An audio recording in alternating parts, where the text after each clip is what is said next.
नमस्कार, जय हिंद, जय भारत।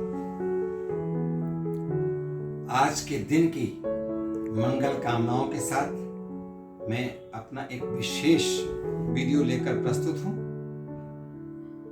और यह आज का विषय मैंने अपने दैनिक जीवन के अंतर्गत, अपने व्यक्तिगत जीवन के अंतर्गत जो मैंने अनुभव किया है उसको आपके साथ मैं शेयर कर रहा हूं, साझा कर रहा हूं। और मेरे को पूर्ण रूप से विश्वास है, पूर्ण रूपेण विश्वास है कि इस वीडियो के अंतर्गत जो मेरी ये प्रस्तुति रहेगी ये आपके जीवन में फलदायी होगी। आज का मेरा टॉपिक बताने से पहले मेरा एक रिक्वेस्ट कि आप मेरे इस वीडियो को लाइक करें, शेयर करें और सब्सक्राइब करें ताकि आने वाले अच्छे वीडियोस आपके जीवन में एक सुखदायी परिणाम लेकर आए। आज का विषय है सेटिस्फैक्शन, संतुष्टि, सेल्फ सेटिस्फैक्शन, आत्म संतुष्टि। संतोष ही सबसे बड़ा धन है। मैं इस बात से सहमत हूं और मैं इस बात से सहमत नहीं भी हूं। यानी कि संतोष ही सबसे बड़ा धन है। मैं मानता हूं आपका परिवार है, आपके बच्चे हैं, आपके माता पिता हैं, आपके ग्रैंड पेरेंट्स हैं, आपका व्यापार है, आपका सेवा क्षेत्र है, चाहे आप बैंक में सर्विस करते हैं, चाहे आप विद्यालय में सर्विस करते हैं, टीचर की सर्विस करते हैं। तो वो जो आपका कार्य क्षेत्र है, जो आपकी सैलरी है, जो आपकी आय है, इनकम है व्यापार से, उससे हमें संतुष्ट रहना चाहिए और रहना ही सबसे अच्छी बात है। इस बात से मैं सहमत। एक साइकिल पर जाता हुआ, पैदल जाता हुआ बच्चा या व्यक्ति एक साइकिल पर जाते हुए व्यक्ति को देखता है और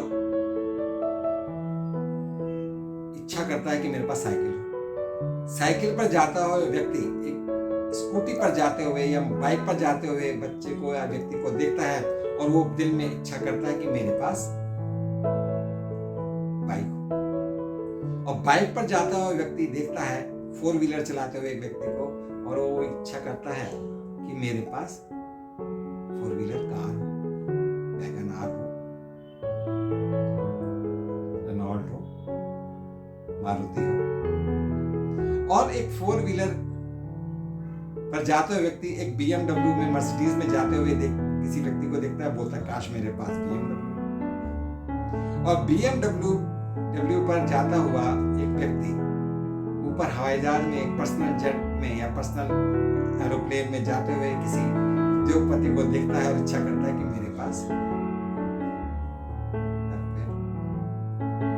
जी हाँ, तो यहीं पर मैं आपको कहना चाह रहा था कि संतोष ही सबसे बड़ा धन है।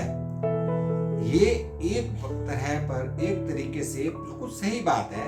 हमें अपने व्यवसाय से, हमें अपने कार्य क्षेत्र से, हमें अपने व्यापार से संतुष्ट रहना चाहिए। जो भी मिला अच्छा मिला, सही मिला। अब अगर आप अपने जीवन में संतुष्ट हो जाएंगे तो फिर आपकी प्रगति बाधित हो जाएगी। जी हाँ, यदि आप टीचर हैं, आप आगे प्रयत्न कीजिए, प्रिंसिपल के लिए इंटरव्यू दीजिए, वाइस प्रिंसिपल के लिए इंटरव्यू दीजिए।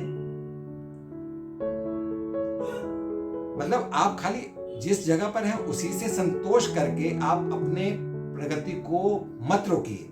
यह मैं कहना चाहता हूं। अगर आप बैंक में कैशियर हैं तो आप असिस्टेंट मैनेजर, प्रोबेशनरी अफसर, मैनेजर के लिए एग्जाम दीजिए और आगे बढ़िए। यदि आप सैनिक हैं तो सैनिक में अगर नॉन कमीशन अफसर हैं तो आप कमीशन अफसर के लिए कोशिश कीजिए। खाली सैनिक बन करके संतुष्टि प्राप्त कर लेना, हाँ जी मेरा तो संतोष ही सबसे बड़ा धन है, ऐसा नहीं है। धीरू भाई अंबानी एक दिन साइकिल पर कपड़े बेचा करते थे। अगर वो अपने जीवन में संतुष्ट होते तो उनके बच्चे, वो दोनों बच्चे भी आज साइकिल पर ही कपड़े बेच रहे होते। क्यों? क्योंकि वो अपने जीवन से संतुष्ट थे। लेकिन आगे बढ़ना भी बहुत जरूरी है। अगर आप अपने जीवन से संतुष्ट हो जाएंगे कि मैं जहां हूं बस मैं ठीक हूं, तो आप भी वहीं पर रहेंगे। आपकी आने वाली पीढ़ी, आपके बच्चे भी उसी स्तर पर चलते रहेंगे।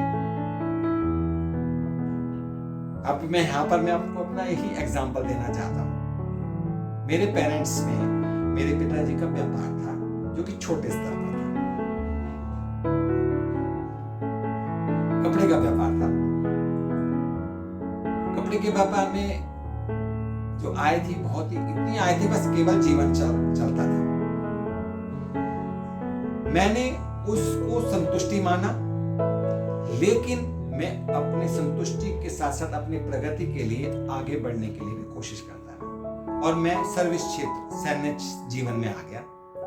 सैन्य जीवन में मैं मान लीजिए किसी पद पर आ गया, मैंने अपने आप को रोका नहीं और आगे अपने प्रमोशन के लिए, अपनी पदोन्नति के लिए परीक्षाएं देना प्रारंभ रखा। दूसरा, मैं कक्षा 12 पास करके आया था सेना में।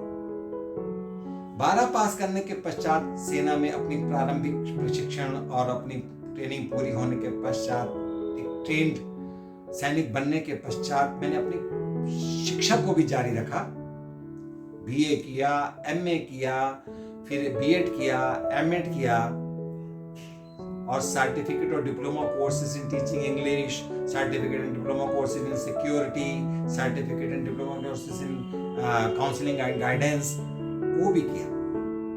अगर मैं अपने आप को संतुष्ट मान लेता तो बस ठीक है, फिर आज भी मैं क्लास 12 होता और आपके समक्ष शायद मैं नहीं आ पाता अपने अनुभवों को साझा करने के लिए। अब संतुष्टि देखो, संतुष्टि का एक अलग पार्ट है।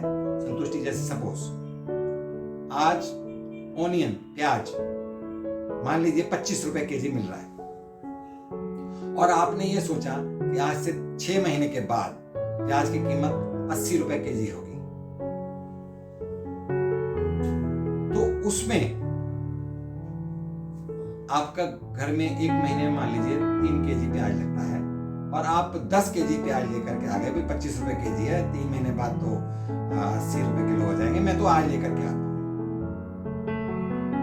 नेचुरली जब एक महीना खत्म होगा तो आपके 3 केजी प्याज तो खत्म हो चुके होंगे, लेकिन जो बाकी 5 केजी प्याज हैं वो लगभग सड़ गए होंगे। मतलब उनको मैं क्या बताऊं आपको, वो खराब होना शुरू हो जाएंगे। उसमें से हरे हरे क्या बोलते हैं उसको, एडिशनल पार्ट आ जाएगा उसमें, गल जाएंगे वो। तो यहाँ पर आपकी संतुष्टि जरूरी है कि भाई मेरे एक महीने में 3 केजी प्याज लगता है, ज्यादा स्टोरेज नहीं करना और सिर्फ 3 केजी प्याज लीजिए, एक महीने में आपका काम चल जाएगा। 25 रुपए केजी के हिसाब से आपने 75 रुपए खर्च किए और बाकी अगर एक महीने के बाद में 30 रुपए केजी हो गया तो ठीक है। लेकिन आपके 5 केजी प्याज जो खराब हुए और 5 केजी प्याज का 125 रुपीज एक बार में चला गया और प्याज भी नहीं बचा, तो ये संतुष्टि कहलाती है। अननेसेसरी स्टोरेज नहीं करना, ये भी मेरा एक कहना चाहूंगा कि मैंने पर्सनल व्यक्तिगत जीवन में अनुभव किया है कि कोई चीज सपोज बच्चे के लिए आपको 2 नोटबुक की जरूरत है, 2 कॉपियों की जरूरत है और वो नोटबुक 20 रुपए की मिल रही है और दुकानदार ने बताया कि कल से ये कीमत इसकी 22 रुपए होने वाली है। मैंने क्या किया, इकट्ठा 20 या 30 नोटबुक ले लिया। घर आया, बच्चे ने पढ़ाई किया, 2 नोटबुक लगी, 4 नोटबुक लगी और वो पढ़ लिख करके अपने अपने काम में निकल गए। अब वो 16 नोटबुक या 26 नोटबुक अभी भी पड़ी हुई है। मतलब स्टोरेज नहीं करना, उसमें संतुष्टि रखिए। आप जो आपको मिल रहा है उसमें संतुष्टि रखिए। लेकिन अपनी प्रगति के लिए मैंने आपको धीरू भाई अंबानी का भी उदाहरण दिया और आपको, और मैं अमिताभ बच्चन का भी उदाहरण दे सकता हूँ। अमिताभ बच्चन, अगर प्रारंभ में मैंने एक वीडियो में बताया था कि वो अपने सर्विस सिलेक्शन बोर्ड में एसएसबी में भी इंटरव्यू देने गए थे आर्मी में ज्वाइन करने के लिए, लेकिन सिलेक्ट नहीं हो पाए थे। और वो प्रारंभ में एक छोटा मोटा कुछ काम कर रहे थे, उनके पिताजी तो काफी अच्छे कवि रहे हैं, लेकिन उन्होंने अपनी प्रगति को रोका नहीं। सेटिस्फाइड होना चाहिए, मेरा कहने का मतलब ये है, लेकिन अपनी प्रगति के साथ संतुष्टि को ना जोड़ें। संतुष्टि एक अलग पार्ट है और प्रगति पर आगे बढ़ना एक अलग पार्ट है। अपनी संतुष्टि को भी बनाए रखें, लेकिन अपनी प्रगति को बनाते हुए अपने आगे बढ़ने के रास्ते को खोजते रहना चाहिए।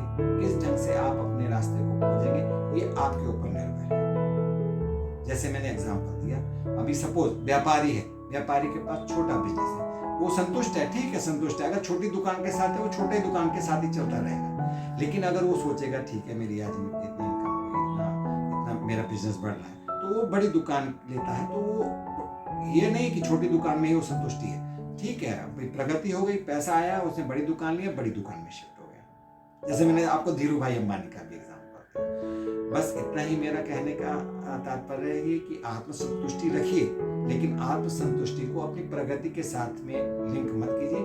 प्रगति को अलग से लेकर के चलना है, संतुष्टि को अलग लेकर के चलना है, और अपने जीवन में संतुष्टि रखना भी जरूरी है और आगे बढ़ना भी जरूरी है। आगे बढ़ने के अपने उपाय करते रहिए। इन्हीं शब्दों के साथ आज का वीडियो मैं समाप्त करना चाहूँगा। आपके शुभ जीवन की सफल कामना मैं करता हूँ। धन्यवाद। जय हिंद, जय भारत, नमस्कार।